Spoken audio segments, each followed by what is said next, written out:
is a huge unknown, and it's got to, in a ideal world, if it was all running smoothly at the moment and things weren't, were okay in the pitch and we weren't too concerned about the lack of signings and such, I'd be quite concerned. But the landscape of ownership's changed quite a lot since the Wrexham side of things. If we base things on history, we haven't got a great history of American lawyers.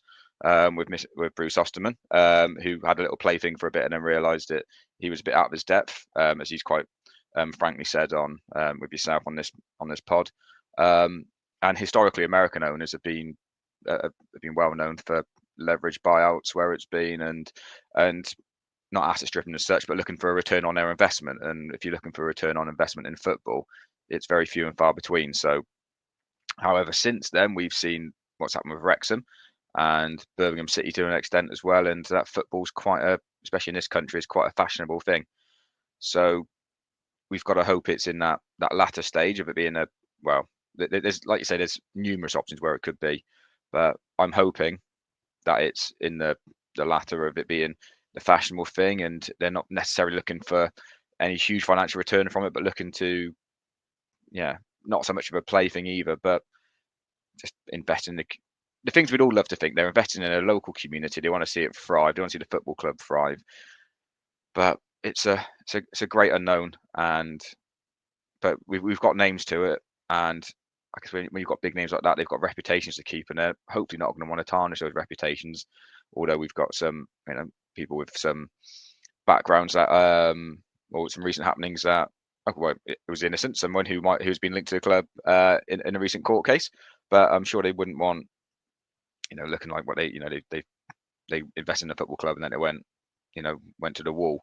But I think the situation we're in at the moment, it's felt really stagnant. We've had a decent few weeks, which has lifted the mood, but let's not forget where we've been for the rest of the season. But it does feel like we're almost backed into a corner. That's how I feel anyway, and that this is the only potential out card at the moment, and this is what we're going to go with. But yeah, there's excitement, but there's also some trepidation, I think. But because we've got the names and we've had the fanfare around it pre-Christmas, and we saw Mark in the press talking about it, and the names that are linked to it, there's that little bit of a fun element to it. We're going to get people talking about us who wouldn't normally be talking about us, but what those long-term objectives are and what they see for the club, I'm fascinated to know, and I can only guess, and I don't feel like it's the most educated of guesses.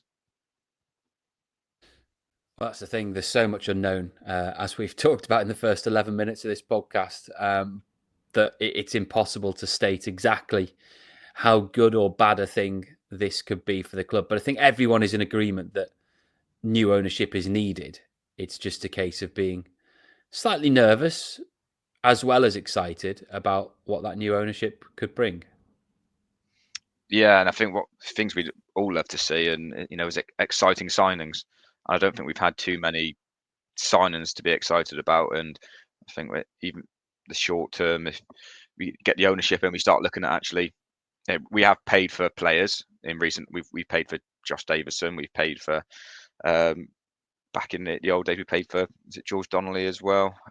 We paid for some players and they haven't been fantastic, but we've got the potential to actually be competitive in the market, like we did see when we were in the National League. We're buying players that were very good for that league, and if we can do that in League Two under new ownership, then I think it'll start to bring back some feel-good factor. But it's so unknown at the moment, but there is that very much need for change.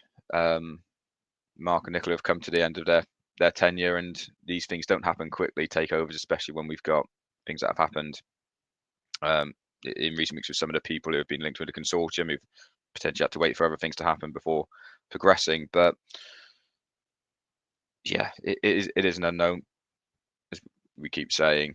But hopefully,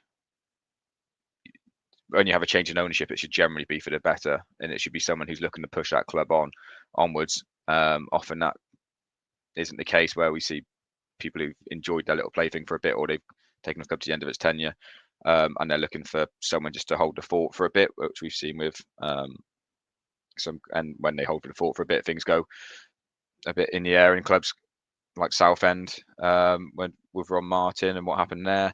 Although things should have hopefully be on there up then, but yeah, who knows? One of the questions I ask myself is, where do you think we'll be in 5 years' time? And I have absolutely no idea.